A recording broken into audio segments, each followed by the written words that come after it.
श्री शिवाय नमस्तुभ्यम, श्री शिवाय नमस्तुभ्यम, श्री शिवाय नमस्तुभ्यम। इस मंत्र का जाप करने से आपके जीवन में जो भी कष्ट हैं, सभी कष्टों से आपको मुक्ति मिलती है। अगर आपके घर में, परिवार में कष्ट है, सुख समृद्धि की कमी है, बहुत दिनों से रुका हुआ कार्य पूरा नहीं हो रहा है, बहुत ही समस्याएं हैं, कोई कार्य किसी कार्य में सफलता नहीं मिल रही है, तो आज हम आपके लिए लेके आए हैं ऐसा उपाय। बहुत ही सरल और बहुत ही रसपूर्ण उपाय है, जिसे करने से आपको मन की शांति और मन का आनंद और प्रभु के चरणों में अनमोल जो रत्न आपको प्राप्त होगा, जो समय आप देंगे उसका पूर्ण फल आपको प्राप्त होगा। तो आइए, आप आज हम लेके आए हैं आपके लिए सोमवार के दिन का उपाय। अगर आप करते हैं तो आपके जीवन में जो भी कष्ट परेशानियां जितनी है सब दूर हो जाएंगी। तो श्री शिवाय नमस्तुभ्यम।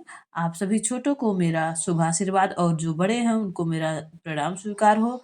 महादेव की कृपा आप पर बनी रहे। आप सभी स्वस्थ रहें। हमारे चैनल एसपी भक्ति रस में आपका स्वागत है। आज हम आपके लिए लेके आए हैं सोमवार के दिन का उपाय। सोमवार के दिन अगर आप ये उपाय करते हैं तो आपके जीवन में जितना दुख है वह सुख में बदल जाएगा। कहा गया है कि महादेव की शरण में जाने से भाग्य में लिखा दुख भी बदल जाता है, सुख में बदल जाता है। तो आइए और इस उपाय को सुनिए और करिए। अगर आप प्रभु में भक्ति है, भक्ति के साथ, आराधना के साथ और प्रेम भाव के साथ भक्ति करते हैं, साथ में कर्म करते हैं, तो उसका फल आपको अवश्य ही प्राप्त होगा और अति सुंदर और पूर्ण फल प्राप्त होगा। तो आइए जानते हैं, सोमवार के दिन आपके जीवन में दुख है, कष्ट है, परेशानियां हैं, जो भी है उसके लिए अगर ये उपाय आप करते हैं तो आपके सभी कष्ट दूर होंगे, आपको सभी कार्यों में सफलता मिलेगी और आपके घर में सुख समृद्धि भरपूर होगी। तो सोमवार के दिन देवों के देव महादेव जो है, कहे जाने वाले भोलेनाथ की पूरे विधि विधान से पूजा की जाती है। माना जाता है कि इस दिन जो व्यक्ति, जो भक्त सच्चे भाव से हमारे शिव जी महादेव की पूजा अर्चना करता है, भक्ति भाव से उपवास रखता है, उसके मन की हर मनोकामना पूरी होती है और साथ ही जीवन में आने वाली हर दुख कष्ट समस्या से छुटकारा मिलता है। इस दिन भोलेनाथ को जल्द से जल्द प्रसन्न करने और उनका आशीर्वाद पाने के लिए कुछ खास उपाय हैं जो आपको हम बता रहे हैं। तो आप यह उपाय जरूर अपनाइएगा और प्रभु भक्ति भजन से और प्रेम भाव से अगर यह उपाय करेंगे तो आपको जिसके लिए आप यह उपाय करेंगी वह मनोकामना आपकी पूरी होगी और वह दुख कष्ट आपका दूर होगा। आप अगर आपके परिवार में अशांति है तो उसके लिए आपको क्या करना है, घर और जीवन में सुख शांति लाने और घर से कलह क्लेश को दूर करने के लिए सोमवार के दिन सुबह आप जल्दी उठें, ब्रह्म मुहूर्त में उठें। ब्रह्म मुहूर्त में उठने के बाद आप स्नान करें और भोलेनाथ की पूजा करें। साथ ही कच्चा दूध, जो गाय का कच्चा दूध होता है, उसे कच्चे दूध से शिवलिंग का अभिषेक करें। फिर लाल चंदन के लेप से श्रृंगार करें। ऐसा करने से जीवन में सुख शांति आती है और परिवार में परस्पर प्रेम बना रहता है। दूसरा है, अगर आपके घर में आर्थिक समस्या है, बहुत ही परेशानी है, पैसे की तंगी है और एक पैसे की कमाई है, चार पैसा खर्च हो रहा है, बहुत ही परेशानियां आ गई हैं घर में, दुख दरिद्रता आ गई है, तो उसके लिए सोमवार के दिन शिव जी के मंदिर में जाकर उनकी सेवा करें। जैसे मंदिर में अगर आप जाते हैं तो वहाँ अगर गंदा है तो साफ सुफ कर दें, सफाई कर दें और फिर पूजा अर्चना करने के बाद शिवलिंग पर गन्ने के रस से अभिषेक करें। गन्ना का रस जो आता है, गन्ना, उसका रस से अगर आप अभिषेक करते हैं शिवलिंग का, भोलेनाथ का, साथ ही रुद्राक्ष की माला से शिव जी के मंत्रों का, रुद्राक्ष की जो माला होती है उससे शिव जी के मंत्रों का आप जाप करें 108 बार, 51 बार, जितनी बार हो सकती है। उस माला से तो 108 बार ही होता है। 108 बार अगर आप जाप करते हैं, श्री शिवाय नमस्तुभ्यम कह के जाप कर सकते हैं, ओम नमः शिवाय यह जाप कर सकते हैं। तो दोनों में से कोई जाप अगर आप करते हैं तो ऐसा करने से घर में सुख शांति और धन का आगमन बढ़ने लगता है और आपके घर में जो आर्थिक तंगी वह धीरे धीरे दूर होने लगती है। लेकिन ध्यान रहे, एक सोमवार नहीं यह उपाय करना है। जब तक आपके घर की सारी समस्याएं नहीं दूर हो जाती तब तक आपको ये उपाय सोमवार के सोमवार करते रहना है। और अगर आपके को लाभ हो, आपके घर में शांति हो, आर्थिक समस्याएँ सुलझ गई हों, तब भी आप छोड़ना नहीं है। आपको आने वाले जीवन की सुखमय जीवन के लिए ये उपाय करते रहना है। उसके बाद अगर आपके घर में बहुत ही लोग बीमार पड़ते हों और स्वास्थ्य सही ना हो, बहुत ही रोग से पीड़ित हों, तो क्या करना है, आप सोमवार के दिन शिवलिंग पर धतूरा, दूध, सफ़ेद चंदन, अक्षत और कच्चे चावल से काले तिल अर्पित करें। कच्चे चावल में काले तिल अर्पित करें और शिव रक्षा स्तोत्र का पाठ करें। साथ ही शिव के मंत्रों का जाप भी करें। ऐसा करने से व्यक्ति को अच्छी सेहत प्राप्त होती है, जीवन में नकारात्मक शक्तियाँ दूर होती हैं। इसके बाद अगर आपको जो है शादी में अड़चने आ रही हो, बेटा बेटी की शादी हो, बहुत दिनों से रुका हुआ हो और तय होने के कागार पर आ जाता है, फिर कुछ काम बिगड़ जाता है, ऐसे ऐसे करके कुछ ना कुछ होता रहता है कि वो जो है शादी में देरी होती जा रही है, शादी तय नहीं हो रही है, फिक्स नहीं हो रही है। तो उसके लिए आपको अगर किसी व्यक्ति की शादी में बार बार रुकावट आ रही है तो सोमवार के दिन शिवलिंग पर केसर मिलाकर दूध अर्पित करें। इस उपाय को करने से सभी रुकावटें दूर होंगी और जल्द ही विवाह का योग बनेगा। साथ ही शादीशुदा जीवन में बहुत ही मधुरता और परस्पर प्रेम बना रहेगा।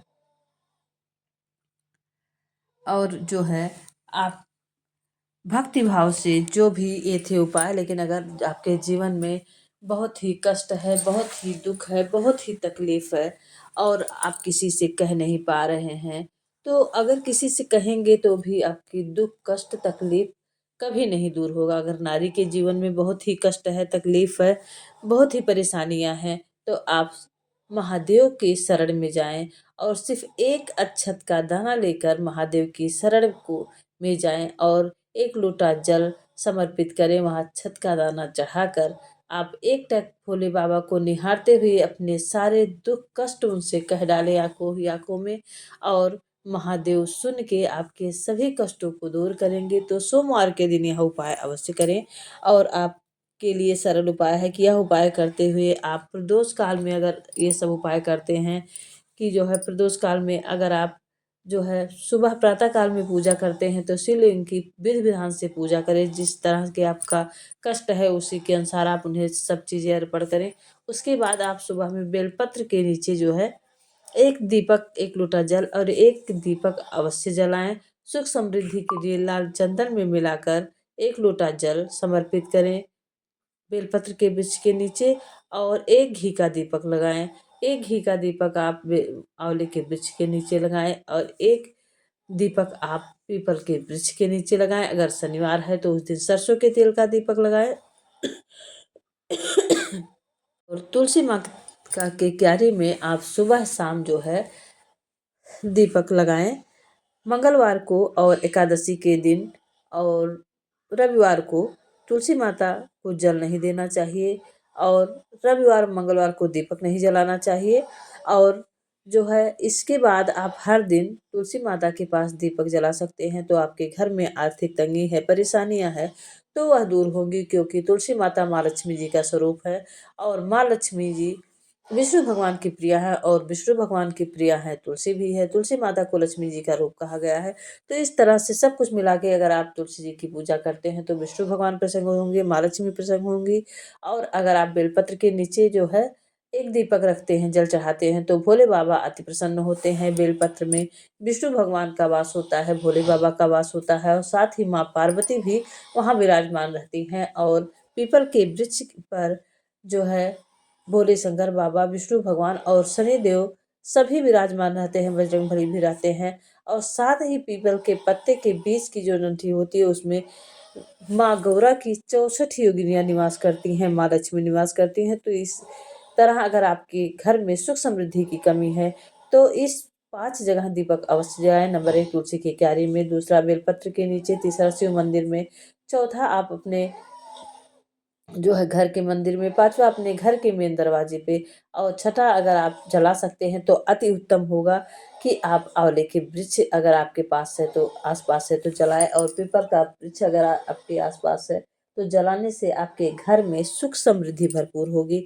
और भोलेनाथ सभी के कष्टों को दूर करेंगे और आपका जीवन आने वाले साल 2025 में आपके जीवन में खुशियां ही खुशियां होंगी, आपकी सभी मनोकामनाएं पूर्ण होंगी और आने वाले समय में आपके जो भी कार्य आप करेंगे सभी कार्यों में सफलता मिलेगी। तो यह नियम अपनाते रहिए और कर्म के साथ साथ पूजा और ध्यान भी सच्चे मन से अगर आप भक्ति भाव के 2 मिनट भी प्रभु के लिए निकालते हैं तो प्रभु आपके कहने से पहले ही आपके दुखों को जान जाते हैं, क्योंकि महादेव के भक्त जब दुखी होते हैं तो उससे ज़्यादा दुखी प्रभु खुद हो जाते हैं। इसलिए आप अपना कर्तव्य करते रहिए और प्रभु के शरण में जाते रहिए। और अगर आप कहीं बाहर जा रहे हैं, किसी काम के लिए जा रहे हैं तो आप पूजा अर्चना नहीं कर सकते, नहीं टाइम है, तो अभी शिव मंदिर कहीं मिले तो उसकी देहली मतलब जो दरवाज़ा होता है, लास्ट दरवाज़ा निकलने वाला मंदिर से, उसका पैर छू के माथा टेक के अगर आप निकलते हैं तो हमारे भोलेनाथ अति प्रसन्न हो जाते हैं और सभी पूजा का पूर्ण फल आपको देते हैं। और जाते जाते आपकी जो मनोकामना होगी, अगर पैर छूते हैं तो आपकी जो जहाँ जा रहे हैं उस कार्य में आपको अवश्य ही सफलता मिलेगी। तो आपको यह वीडियो अच्छा लगा हो तो प्लीज़ चैनल को लाइक कीजिए, चैनल को सब्सक्राइब कीजिएगा, वीडियो को लाइक कीजिएगा, ज़्यादा से ज़्यादा शेयर करिएगा। और अगर कोई उपाय आपको चाहिए तो प्लीज़ कमेंट में ज़रूर बताइएगा। हर हर महादेव, श्री शिवाय नमस्तुभ्यं।